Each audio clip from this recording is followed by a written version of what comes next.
Hi everyone, I'm Justin Cook, a Texas divorce attorney. Today we're diving into an important issue that comes up a lot in divorce and property disputes. How to use summary judgment to rebut a claim of common law marriage in Texas. A lot of people assume that just living together for a certain period of time makes you married in Texas, but that's not true.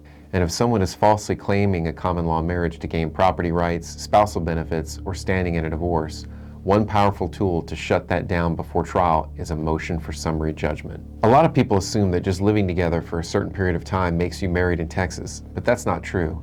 And if someone is falsely claiming a common law marriage to gain property rights, spousal benefits, or standing in a divorce, one powerful tool to shut that down before trial is a motion for summary judgment. Let's break down how it works.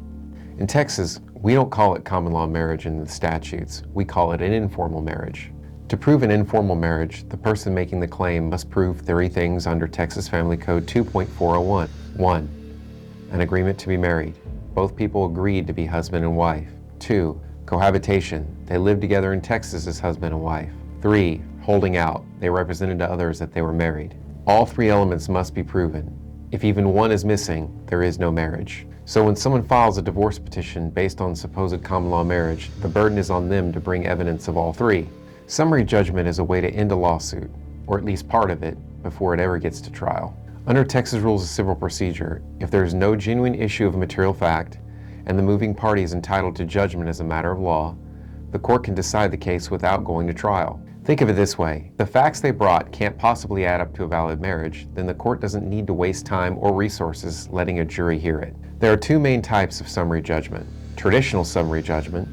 You show that based on the law and undisputed facts, the other side has no case. And the second type is a no evidence summary judgment. After a certain point in the case, you can say they have no evidence of one or more of the required elements and put the burden of them to bring proof. If they can't, the case dies. Here's where it gets practical. Let's say your opposing party files for divorce claiming you were common law married. As the respondent, you can file a motion for summary judgment saying, they have no evidence that you were ever married or agreed to be married. Maybe there was no conversation, no paperwork, nothing. Or they can't prove that you ever held yourselves out as married. Maybe you always introduced them as your girlfriend, not a spouse. Maybe you filed taxes as single every single year. Or perhaps you didn't even cohabitate in Texas for the required time. Each one of those is a potential no evidence summary judgment issue. If they can't produce admissible proof like affidavits, documents, or testimony to raise a genuine issue of fact, the judge can dismiss their case. That means no divorce proceeding, no division of property, and no recognition of a marriage. Let's look at some examples.